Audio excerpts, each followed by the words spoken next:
Hey guys, welcome to my channel, Oh Wow, Overcomers with Our Word. Guys, I wanted to talk a little bit about cord cutting. I was sitting in thought the other day, and I've been hearing a lot of people talk about, breaking these soul ties and cutting energetic cords. And I even clicked on a few videos listening to people and their thoughts on it because I was on a whole totally different tangent. And I'm like, I can't be the only one so far, this way when other people are swinging in another direction. So I kind of wanted to see or hear rather what it was they were saying. And a lot of people had all of these ideas like, imagine your hand here and your hand there and feeling this energy. And then imagine you getting some symbolic scissors and cutting, the energetic cords. And then some people start talking about, all these other different exercises, you could do, putting the person's picture on something and then speaking to the person, just tons of different exercises. And I got to thinking about that, like, does it really work for anyone? Lots of examples. I haven't tried them, but, I started to wonder, does it really work? And why was I wondering that? Simply because of the law of energy. And the law of energy states that energy cannot be destroyed. It can only be transferred from one form to another. It can only be transferred. So how are you cutting energetic cords? How are you cutting and breaking soul ties? You're not, which is what keeps people in these repetitive patterns and habits and toxic relationships going back for more and more and more, because I think you're just following bad advice. Their intentions may be good, I think, but you're following bad advice. So how do we deal with these attachments and connections that we've gotten ourselves into? When we're looking at soul ties and this cord cutting, as they want to call it, what we're really dealing with is soul to soul connections that are unhealthy or toxic in some form. Because if they were healthy, we wouldn't be talking about cutting or breaking them. So it really boils down to us being involved in unhealthy, toxic, usually narcissistic relationships. Narcissistic could mean a narcissist and an empath, a highly sensing, feeling person, or a narcissist and a codependent. But in some form or fashion, it is a toxic, unhealthy relationship. So, from my perspective, how do we deal with this energetic soul-to-soul connection? Guys, it's the same message that I have been speaking since 2009 that took me through a 1.5 year journey. If you have been following me, that started, it started in 2009. I think by 2012, I had really embarked upon the process, because then I realized what I needed to do. And that process took me about 13 months. And even after the 13 months, I could say that I was in a totally better place in my life. But what I began to see was that there are layers to that thing, almost like an onion, almost like an artichoke.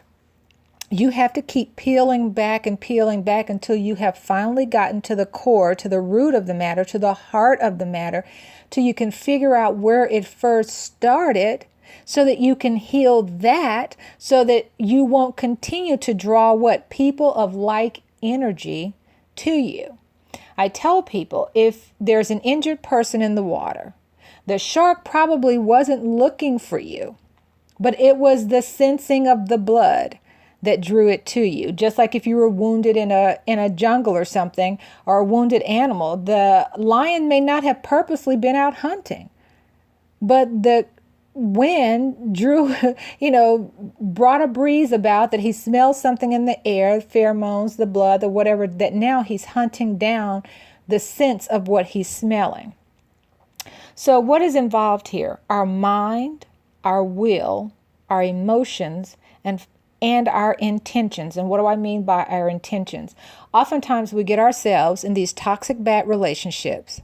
We know they're no good for us. We saw signs. But some of us have these God complexes that think, the good in us will fix the bad in other people. The good in us will heal the bad in other people. And that they'll see us and want to change or want to be, these things that we want them to be. Guys, at the end of the day, I don't care how much pain you're in, how much toxicity is in this relationship. Nothing will change until you get tired of it, until you decide you've had enough pain and you want to let go. So it has to start with your intentions first, and that starts with your mind. So what is the answer for me to this, what they call cord cutting and breaking soul ties? Guys, it's simply forgiveness. If energy cannot be destroyed and it's only transferred from one form to another, then that means we have to transmute it from what? From pain back to love.